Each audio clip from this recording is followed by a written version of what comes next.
Hello and welcome to the Happy Prepper 101. Today we are going to make an elderberry honey.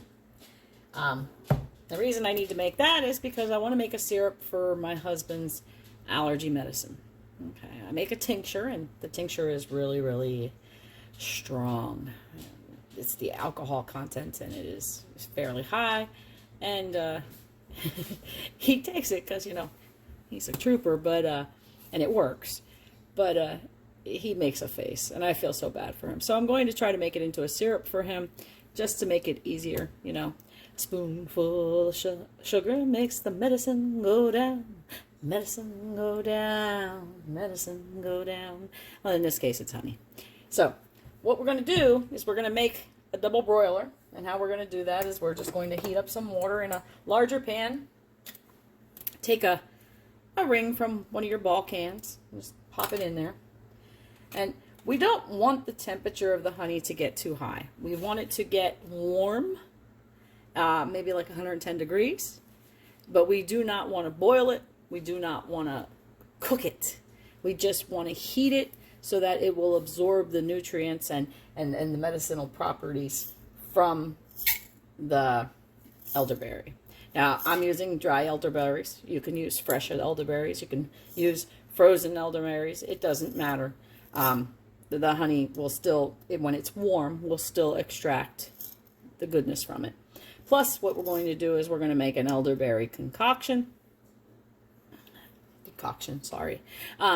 that we're going to add and mix with that. And then we're going to put the tincture, because it's 1 part honey, 1 part decoction, and 1 part tincture. And what happens is it makes a nice syrup that's easier to take. But for this part, we're making the honey. So we're letting our water heat up. And basically what it is 1 part honey to 1 part berries. So we're going to see how many berries we got first off, because I'm just going to use this up.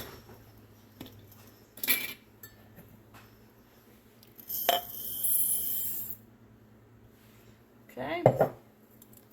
And that gives us just under 3/4 of a cup. So I'm going to pour it in our little pot. And then we're going to want 3/4 of a cup of the honey.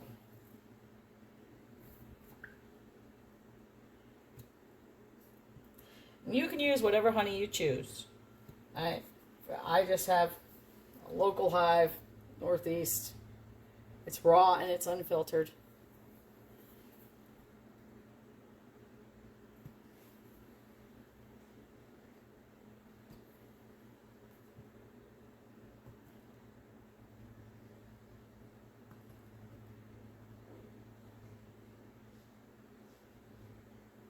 Okay.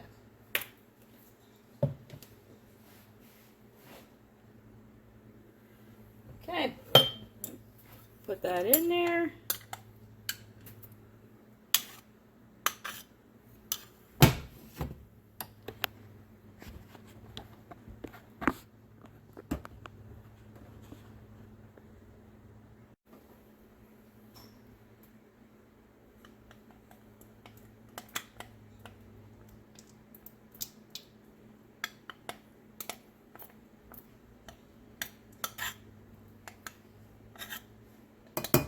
Honey is sticky and sloppy. Tastes good. Incredibly good for you. But messy as all get out.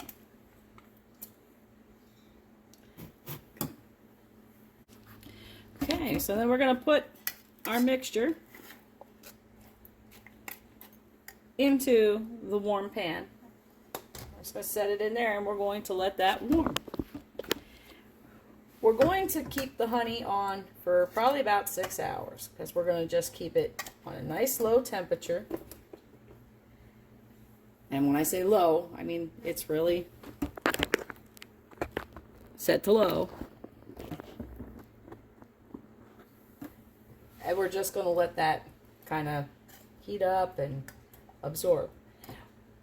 Warm honey will sift through cheesecloth, whereas cold honey would just stick to everything and you wouldn't get it to. So you will be able to get, you know, the berries out of what's left of the berries out of the honey once it's warm. But as I said, you're going to need it to sit in the double broiler for a good 6 hours. So we're going to do that, and then we're going to come back and we're going to strain it. Okay, now while this is finishing up and getting to the last stretch, I'm going to heat up some water. And I'm going to make a very strong decoction. Which basically means I'm going to take that water and I'm going to get it hot. And then I'm going to put it to the side and put my dried elderberries in the water, and I'm going to just let it steep, sort of like making a tea. The only thing is, with a tea, you would only do it for a few moments, a few minutes. You'd let it steep. A decoction, you're going to let it sit for at least 20 minutes. Okay? Okay, we've taken our water off of the stove. We've got our elderberries. Okay, now I've put about 2 cups of water in here. I got about 1 cup of my dried elderberries because they're dried. Now, if they had been fresh, I would have used a full 2 cups. But because they're dried, I used 1 cup. I'm going to put that in there. Get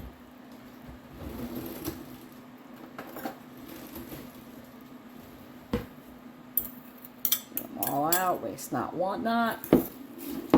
Stir this around. Make sure everything's nice and wet and in there.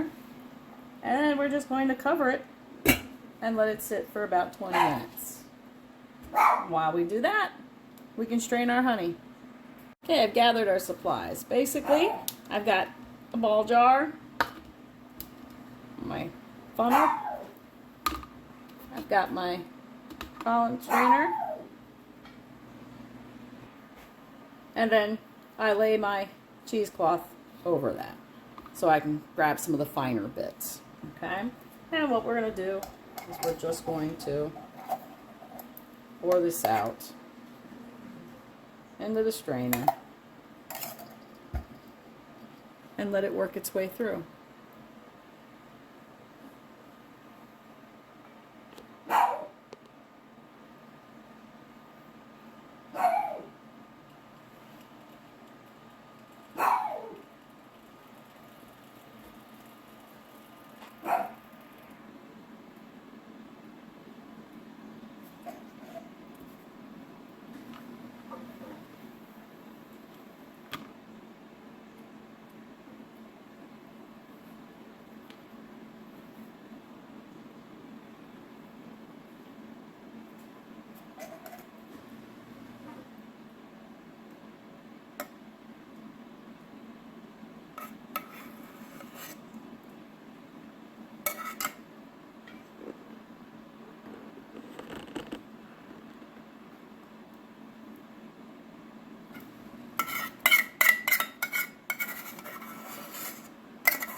Okay, I've stopped it from draining in here once it got to the 4-ounce line, because remember, it's going to be 1 part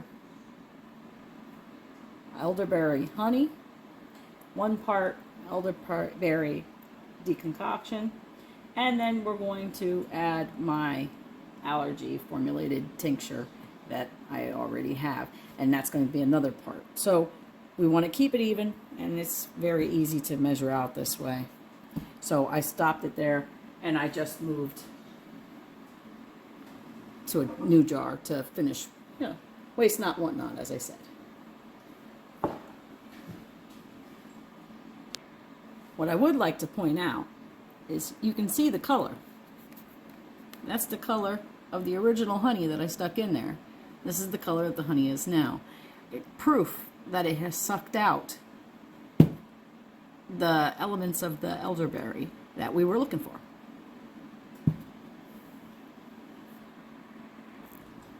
All right, after we've let our, oops, oh, I lost it. Anyway, after we've let our elderberry decoction set for its time,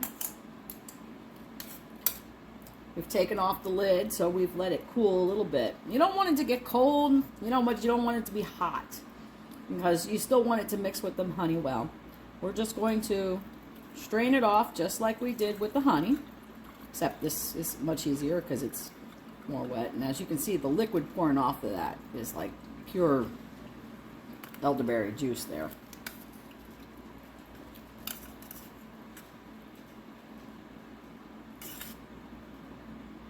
Okay, we'll work on the rest of that afterwards. For now, we just need enough for our thing. Okay. I'll stick that over here. I'll just out of the way for now. Okay, we've got our juice.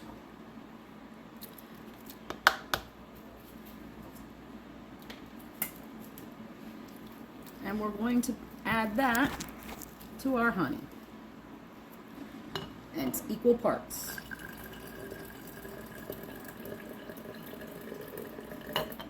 Okay, so we'll save that. And now I have a formula that I've already put together.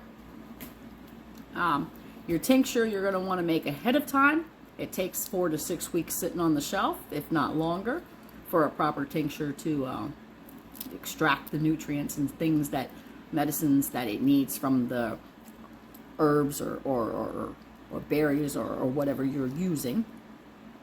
So you want to make sure that you either have already purchased your tincture or you've already prepared one yourself. I've got mine with the formula in it that I'm using. And I'm going to put that in here. Now, you may be wondering why I chose to use elderberry for making the syrup. And the reason I did that was because elderberries are already known to help alleviate allergies. I mean, they help a lot of things. They help reduce blood pressure. They help slow down the progression of diabetes, or to avert it in the first place. It's known to protect you against infections and different bacterias. It strengthens the immune system. There's so many things that elderberries are known to do that it's almost like a cure-all. Not necessarily a cure-all, but close as you're going to get. And it's loaded with potassium and iron and copper and phosphorus and vitamin B, vitamin A, vitamin C.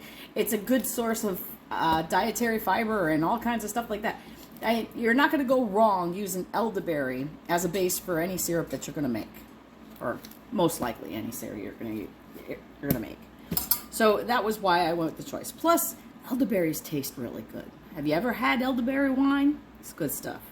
You almost don't mind taking your medicine when it comes in that form. But in any case, now we've got our mixture here.